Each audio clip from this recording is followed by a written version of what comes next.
جہاں تک آپ کے پہلے سوال کا تعلق ہے، جی رافضی کہہ رہے ہیں کہ سنن نسائی کی یہ روایت کے اندر ہے کہ جی حضرت امیر معاویہ رضی اللہ تعالیٰ نے لوگوں کو تلبیح پڑھنے سے منع کر دیا تھا اور انہیں الیاذ باللہ حضرت علی کے بغض کے اندر آ کر رسول اللہ کی سنت کو چھوڑ دیا تھا۔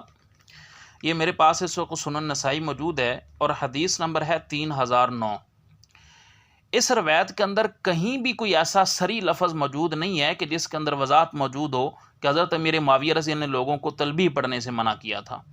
اس روایت کے اندر ایسا کوئی بھی لفظ جو ہے وہ موجود نہیں ہے سرے سے۔ یہ روایت سنیں،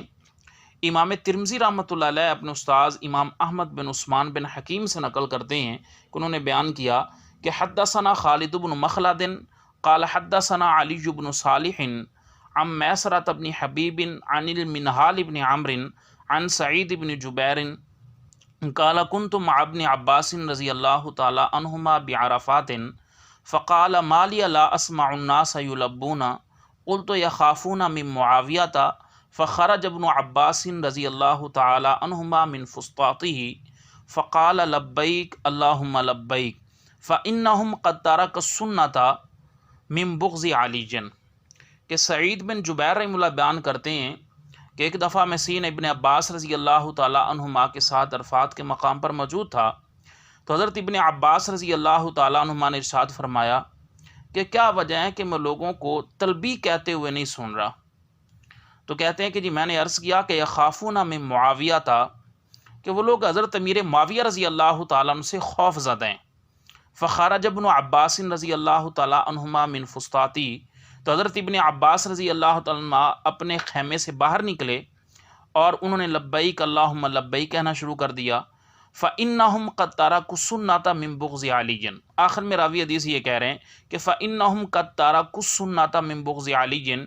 کہ یہ جو لوگ تلبیح نہیں پڑھ رہے تھے انہوں نے حضرت علی رضی اللہ تعالیٰ کے بغض کے اندر آ کر اس سنت کو چھوڑا ہے۔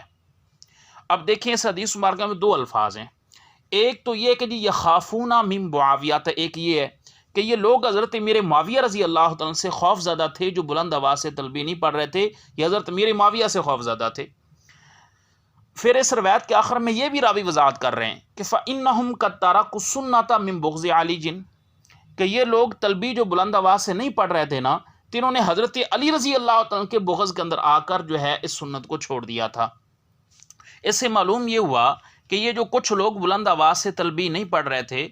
تو یہ حضرت امیر معاویہ رضی اللہ عنہ سے خوف زدہ تھے، اور اسی طرح راوی کی وضاحت کے مطابق یہ حضرت سیدنا علی رضی اللہ عنہ سے بھی بغض رکھتے تھے۔ اس سے یہ بات معلوم ہوئی کہ یہ جو لوگ تلبیح بلند آواز سے نہیں پڑھ رہے تھے، تلبیح انہوں نے بلند آواز سے پڑھنا چھوڑ دی تھی،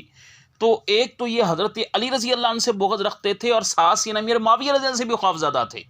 تو شاید سیدنا امیر معاویہ رضی اللہ عنہ سے خوف زدہ کسی جرم کی وجہ سے ہوں کہ انہوں نے جرم کیا ہو اور خوف زدہ ہوں کہ اگر بلند آواز سے ہم جو ہے یہ عرفات کے اندر یہاں پر تلبیح پڑھیں گے تو کہیں ہم پہچانے نہ جائیں، تو ممکن ہے کہ وہ اپنے کسی جرم کی وجہ سے حضرت امیر معاویہ سے خوف زدہ ہوں۔ اور پھر اس روایت میں یہ بھی آ رہا ہے کہ وہ حضرت علی رضی اللہ عنہ سے بھی بغض رکھتے تھے۔ اس کا مطلب یہ ہوا کہ یہ جن لوگوں نے تلبیح اس مقام پر بلند آواز سے پڑھنا چھوڑا تھا، یہ نہ تو حضرت امیر معاویہ رضی اللہ عنہ کے حامی تھے اور اسی طرح سے نہ یہ حضرت علی رضی اللہ عنہ کے حامی تھے، حضرت امیر معاویہ سے بھی خوف زدہ تھے اور سیدنا علی المرتضیٰ رضی اللہ تعالی عنہ سے بھی بغض رکھتے تھے۔ تو یہ ان میں سے کسی کے بھی حامی نہیں تھے، نہ حضرت امیر معاویہ کے اور نہ ہی حضرت علی رضی اللہ تعالی عنہ سے۔ تو اس کے اندر لوگوں کے تلبیح چھوڑنے کا ذکر، اس میں کہیں بھی ایسا نہیں ہے کہ حضرت امیر معاویہ رضی اللہ عنہ نے لوگوں کو جو ہے وہ تلبیح پڑھنے سے روکا تھا یا منع کر دیا تھا۔ اس روایت کے اندر کوئی ایسا صریح لفظ موجود نہیں ہے۔ جہاں تک اس روایت کی فنی حیثیت کا تعلق ہے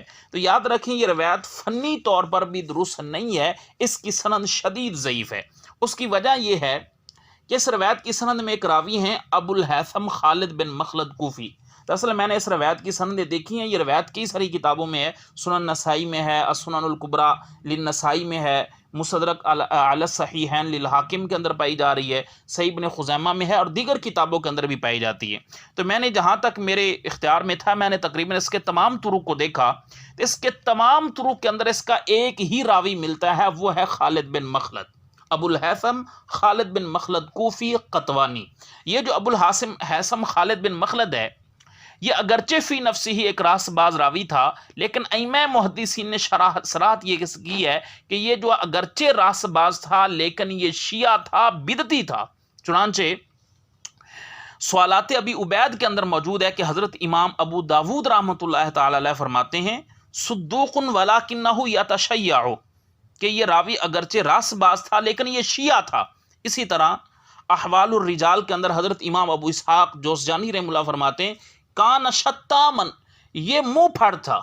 گویا کہ سلف کے بارے میں صحابہ اکرام رضوان اللہ اجمعین وغیرہ کے بارے کے اندر یہ نازیبا الفاظ ہی استعمال کیا کرتا تھا، انہیں گالیاں دیا کرتا تھا۔ اسے معلناً بزوئی مذہبی، اور اس کا یہ جو گالیاں دینے والا برا مذہب تھا نا، اس کا یہ اعلانیہ طور پر اظہار کیا کرتا تھا۔ اس امام عجلی رحمۃ اللہ تعالی علیہ بھی تاریخ الثقات میں ان کے بارے میں فرماتے ہیں کہ یہ جو راوی ہے یہ شیعہ تھا۔ اسی طرح امام ذہبی رحمہ اللہ تعالی نے الکاشف کے اندر امام ابو داود رحمہ اللہ کے حوالے سے لکھا ہے کہ صدوق یتشیع،